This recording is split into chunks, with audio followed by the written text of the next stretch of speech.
I remember the exact moment my father said it. He leaned back in his office chair, the one I'd fixed 3 times when its wheels snapped under him. His voice was casual, like he was discussing the weather. "Emily's better with people," Mom chimed in without looking up from her planner. "You can still help from behind the scenes." That was it.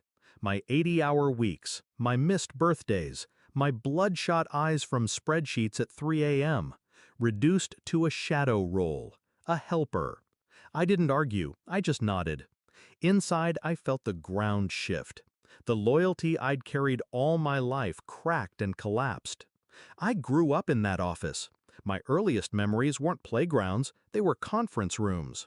While other kids were outside, I was stapling invoices, answering phones with a too small voice.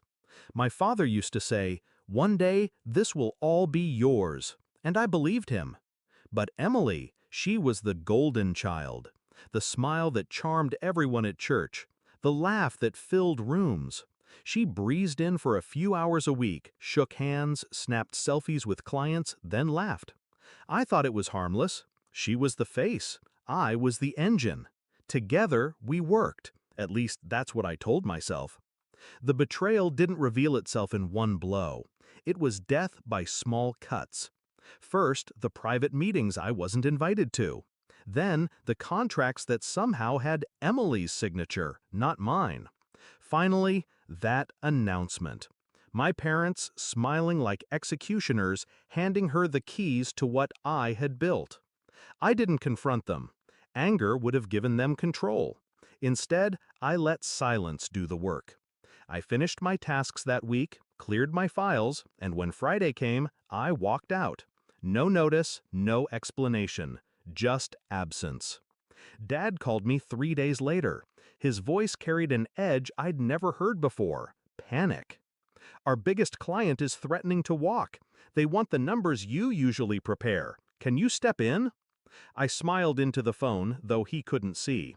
"Let Emily handle it. She's the heir, right?" He went silent, then cleared his throat. "Right, of course." I hung up. Here's what they never understood. Business isn't about charm, it's about trust. I had spent years cultivating it. I was the one answering late-night emails, solving emergencies at dawn, flying across states to calm anxious investors. Clients didn't care about my sister's smile. They cared that I showed up when no one else would. So when I disappeared, the foundation began to rot. Within a week, the first client pulled out. By week 2, whispers started circulating. Rumors of incompetence, of promises unfulfilled. I didn't spread them, I didn't have to.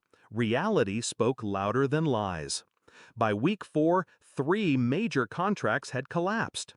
The business my parents had so confidently handed to Emily was bleeding out, and every drip echoed in their sleep. When they finally showed up at my apartment, they looked smaller. Dad's tie was loose, his eyes rimmed red. Mom's perfect hair was flat. Even Emily wasn't glowing. Her confidence had curdled into something brittle. Dad started first. We need you back, just temporarily, to stabilize things." I leaned against the doorway, arms crossed. "I thought Emily was better with people." Emily's lips trembled. "It's not about that. I just need your support." For a moment, I almost pitied her. Almost. But then I remembered the years, the sacrifices, the blindness they had shown when they handed her everything I built. So I smiled, slow, deliberate, cutting. "I'm busy with my own projects now. You wanted me behind the scenes. Consider me gone." Mom's eyes filled. Dad's jaw tightened. Emily whispered my name like a plea, but I didn't flinch. Here's the truth. Revenge doesn't always require fire or shouting. Sometimes it's as simple as absence, as simple as letting people choke on the consequences of their own choices. I didn't sabotage them, I didn't steal, I just stopped saving them. And without me, they crumbled.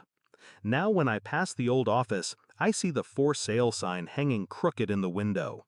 The empire my parents swore would last generations, gone in less than a year. And me? I built something new, smaller, sharper, mine. Clients followed because loyalty isn't bought with inheritance, it's earned in silence, in late nights, in trust. Sometimes I wonder if my father regrets that sentence. Emily's better with people. Maybe he does, but I don't, because it taught me the most valuable lesson of my life. When people treat you like you're invisible, disappear. When they take you for granted, remove your value. And when they finally come begging, you don't go back. You close the door for good.